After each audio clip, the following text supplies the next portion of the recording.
Welcome back to 52 Moments, where I answer things like, Who are you? or, Were you always like this? or even, What makes you tick? as best I can. Along the way, I hope you'll learn more about me. So let's get to it.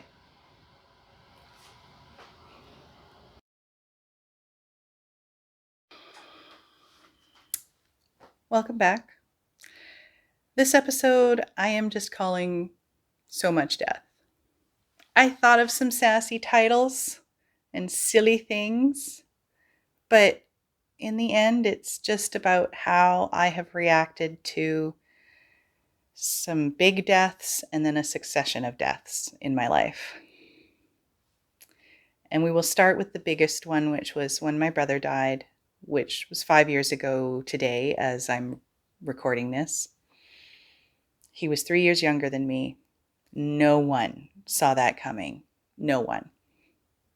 Probably not even him. Like, let's be real. He was gaming and had a heart attack. He got to the hospital. They got him back, but something had happened with the intubation and they had to put him into a medical coma. And long story short, he never came out. I mean, they took him off life support and that was that. Towards the end, I I'm watching the calendar because I had a trip to Toronto planned. And I got to the day before when I could do the online check-in. And I had to ask my family, what do I do?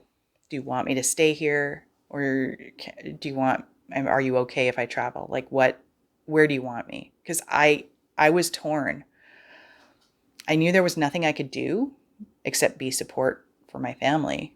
And they all said, just go. So I went. And basically, as soon as I landed, I got word that they had taken him off the life support. So it turned out that I was in the right place because I was able to have the space I needed to process everything. I had traveled with a companion who was going to a conference. I was just sightseeing. So I had no schedule to keep. And that particular travel companion is one of my favorite people to travel with. And she just gave me all the space I needed. So, like, I had all the time that I needed to process and all the time that I needed to just sort of grieve and work through the chaos that was in my head over what had happened. And my guilt. I'm still working through the guilt. Like, I'm not going to lie. My brother and I were not very close as adults. We were very close as kids, but something happened as we hit our adulthood and our politics just clashed like extremely. So, so it had been 2 years since I'd actually seen him and a few weeks since I had spoken to him. So I still carry a lot of guilt about that. The following year, almost to the day, my aunt died.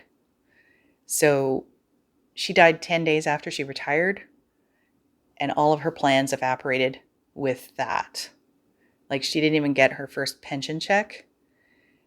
And like, more than anything, like, it, as much as my brother's death kind of put me in the mindset of, wow, you really never know when your ticket's up, my aunt really underlined that.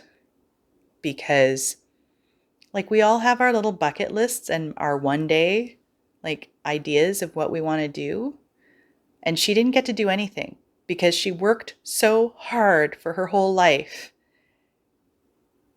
And then the moment she had free time, the universe took it all. And like, that sucks. So travel if you can afford it. Do the thing you've been putting off. Read the book, watch the movie, do whatever, like, do it.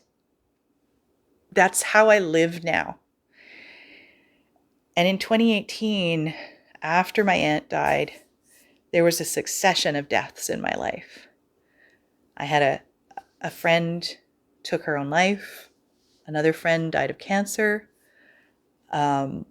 And then there was like 3 other people around me who died of various different diseases. And I was just like, okay, universe, I get it. I get it.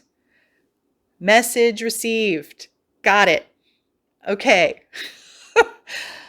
um, and like that, and my year of yes, and all of those kind of things. A year of yes will be another video, I promise. Um, all of this sort of has added up to make me a person who is quite likely to just try something, like doing stand-up comedy. I know so many people who say, I want to do that one day. And I just went and did it. I didn't take a course. I just went to a bunch of stand-up open mics, watched how people did it, watched how they kept their notes and how they prepped their sets, and realized that they do the same set over and over. And I'm like, I can do this. And I did. And I did it for about a year. And then the pandemic hit and I stepped back, obviously, because everything shut down. And when things opened up again, I tried, but it didn't feel the same. So I've put it aside because, like, frankly, I know my time is limited. I do not need to do something that just ends up frustrating me more than it gives me joy. Anyway, so yeah, so much death. And basically, it just made me a person who embraces that YOLO. I hate the hashtag, but it's accurate.